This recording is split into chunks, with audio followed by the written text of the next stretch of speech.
কিছু সম্পর্কের ভালোবাসা খুব একটা বেশি কথা বলে না, তারা শুধু পাশে থাকে।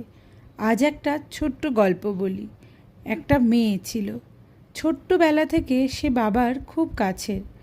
বাবা খুব একটা কথা বলতেন না, মেয়ের স্কুল কেমন হলো, পড়াশুনো কেমন হলো, এটুকুই জানতে চেতেন। কিন্তু মেয়েটা জানতো বাবা মুখে যতটা না বলে তার চেয়ে বেশি ভালোবাসেন। বাবা যখনই খেতে বসতেন তাকে দুটো ডিম দিলে একটা তিনি মেয়ের পাতে তুলে দিতেন। বাবা হেসে বলতেন, আমাদের তো একটা ডিমেই হয়ে যাবে। মেয়েটা বুঝতো না বাবা কি সত্যিই একটা ডিমে খুশি, নাকি নিজের ভাগটা মেয়ের জন্য ছাড়ছেন। সময় দ্রুত চলে যায়, মেয়ে বড় হলো, পড়াশুনো শেষ করলো, তারপর নতুন জীবনের জন্য এক বাড়ি ছেড়ে অন্য বাড়িতে গেল। এরপর যেদিন সে বাড়ি ছাড়ছিল, বাবা দরজার কাছে দাঁড়িয়ে শুধু বলেছিল, নিজের খেয়াল রাখিস মা। কথাটা খুব ছোট্ট, কিন্তু মেয়েটার মনে হয়েছিল বাবার সব ভালোবাসা ওই চারটি শব্দের মধ্যেই লুকিয়ে আছে। হঠাৎ একদিন ফ্রিজ খুলে মেয়েটি দেখল ফ্রিজে কয়েকটা ডিম আছে। হঠাৎ করে মেয়েটির ছোটবেলার কথা মনে পড়ে গেল। বাবা তার বাটি থেকে নিজের থালায় ডিম কেমন করে তুলে দিত, আর বাবার বলা সেই একটা কথা, আমার তো একটা ডিমেই হয়ে যাবে। আমরা বড় হতে হতে কত কিছু শিখি, তাই না? যারা আমাদের জন্য নিজেদের ইচ্ছেগুলোকে ছেড়ে দেয়, তাদের ভালোবাসার মূল্য বুঝতে আমাদের অনেক সময় অনেকটা বড় হতে হয়। আমরা যাদেরকে আমাদের খুব কাছের মানুষ ভাবি, তাদেরকে কখনো কখনো কিছু সাধারণ প্রশ্ন করতে একদম ভুলে যাই, তাই না? মা, তোমার কি খেতে ভালো লাগে? বা তোমার সবথেকে প্রিয় খাবার কি?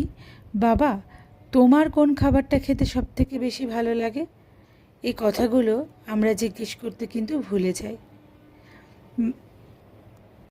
এই প্রশ্নের উত্তরগুলো কিন্তু খুব সাধারণ হবে জানি, কিন্তু সেই উত্তরগুলোর মধ্যেই অনেকটা লুকোনো ইচ্ছে চাপা পড়ে থাকে। কখনো কখনো এই প্রশ্নগুলো করলে সেই উত্তরগুলোকে কিন্তু আমরা খুঁজে পাই। ডিমের মতো একটা সাধারণ উপকরণ কয়েকটি উপাদানের এদিক ওদিক করে এত সুন্দর করে রান্না করা যায়। আমাদের সম্পর্কগুলোও কিন্তু ঠিক সেরকম। এটাতে বেশ কয়েকটি উপকরণ যত্ন করে দিলে সম্পর্কগুলো সারা জীবন একই রকমই থেকে যাবে। একটু সময়, একটু যত্ন, একটু ভালোবাসা, আর একটু মনের কথা খুলে বলা। আমরা অনেক সময় ভাবি ভালোবাসা মানে এটা ওটা সেটা বড় বড় উপহার, কিন্তু তা কিন্তু নয়। কখনো পাশে বসে দুটো কথা বলা, দুটো মনের কথা খুলে হেসে বলা, বা একটা ফোন করে একটু খবর নেওয়া, এই সব কিছু কিন্তু ভালোবাসাটা আমাদের বাড়িয়েই দেয়।